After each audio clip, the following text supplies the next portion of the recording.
How do we get better at getting better? That's the core question behind the book Hidden Potential, The Science of Achieving Greater Things by Adam Grant. And in one section of the book, Grant talks about the character skills that are needed in order to get better at getting better. He says if personality is how you respond on a typical day, character is how you show up on a hard day. And the specific character skill that I'd like to explore in this video is the skill of embracing, seeking, and even amplifying discomfort. Discomfort is a necessary component in learning anything new, in getting better at something that you're currently bad at. Now, it's natural for us to want to stay in a state of comfort, to lean into activities that we enjoy. That's the basis behind the concept of learning styles, this idea that you learn best in a particular mode and that you should stick to that mode of learning, be it visual or auditory or kinesthetic. But as we've explored on this channel, learning styles are a myth. That might be the mode that makes you the most comfortable, but it's not necessarily how you learn best. Instead, you should be on the lookout for the right method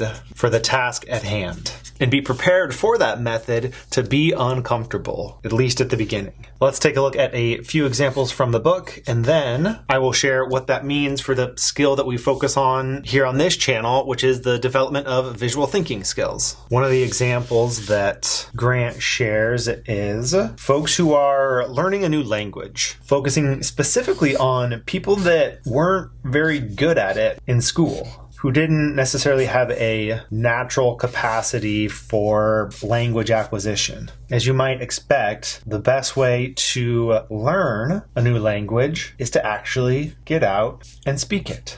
But when you start speaking a new language, you will no doubt make mistakes. You will say the wrong thing. You will confuse people. But it's through those interactions, those uncomfortable moments, those real interactions with other people, that's how you're going to learn to speak a new language. Not by reading books, and not even by using the best apps out on the market. It's through the discomfort of awkward conversations that you then can make the discovery of what you're actually trying to say.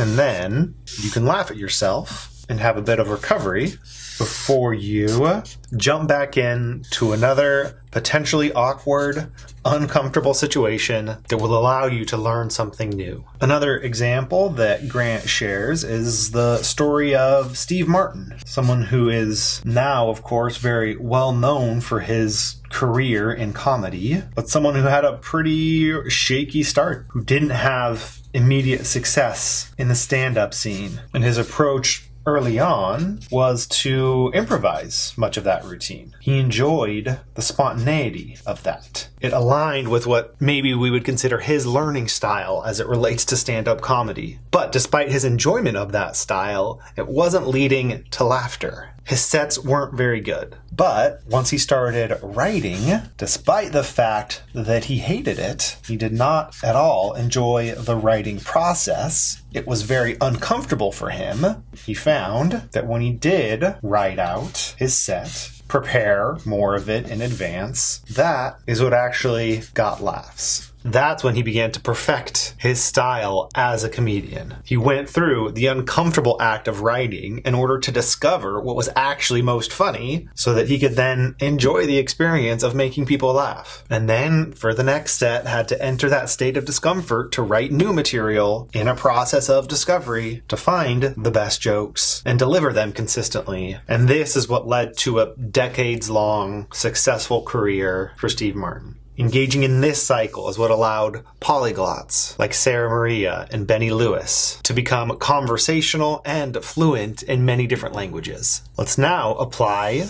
this character trait of embracing discomfort to the world of visual thinking, where your task is to sketch out drawings and diagrams to help you make sense of some new concept you're learning about, a problem that you're trying to solve, or some set of ideas that you want to share with other people. The right method for this task is to actually do some drawing, to make rough sketches on the whiteboard or in your notebook or on your tablet. If you didn't grow up doodling, that is likely going to be uncomfortable at first. Both the act of making these marks and then looking at them and having the sense, that doesn't look right. But it's only through the discomfort of that first sketch that you'll discover how you actually want the thing to look, what you actually want to draw in a way that gets to the essence of whatever set of ideas you're working with to gain some clarity around that topic.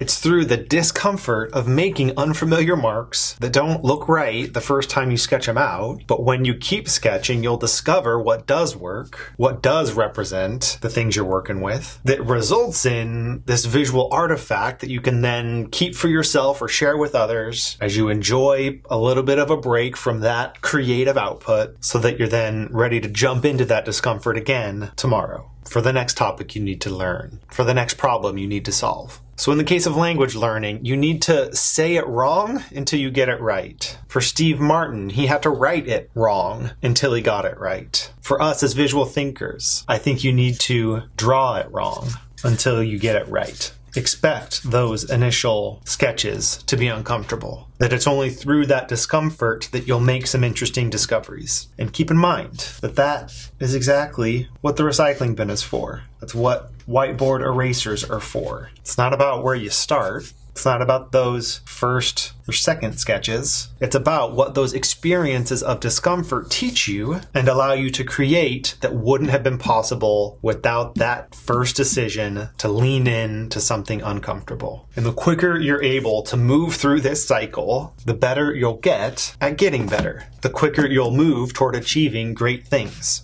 Don't be afraid, and in fact, seek out opportunities where you can make more mistakes, not less. Make mistakes in your conversations, on the page, on the whiteboard, so that you can learn from them and grow as a result. And for those developing their visual thinking skills, I actually created a resource to help you make more mistakes. It's called the Verbal to Visual Notebook, a set of activities and prompts to give you something to sketch out, to perhaps ease the transition into this state of discomfort, give a little bit of scaffolding to the experience of making marks that aren't just words, that will be a little bit uncomfortable at first, but that ultimately unlock a whole bunch of learning, problem solving, and communication potential. I will share a link to this resource down below, and I encourage you to seek out your own set of conditions that align your method of learning to the actual skill that you're developing, conditions that allow for you to enter a state of discomfort, learn from it, and then recover so that you can actually get better at the skills that are important to you. For more on the skill of visual thinking, head on over to verbaltovisual.com. Thank you so much for watching this video. I wish you luck in creating the conditions and then going through this cycle here as often as you can. And I look forward to seeing you again in the next video. Till then.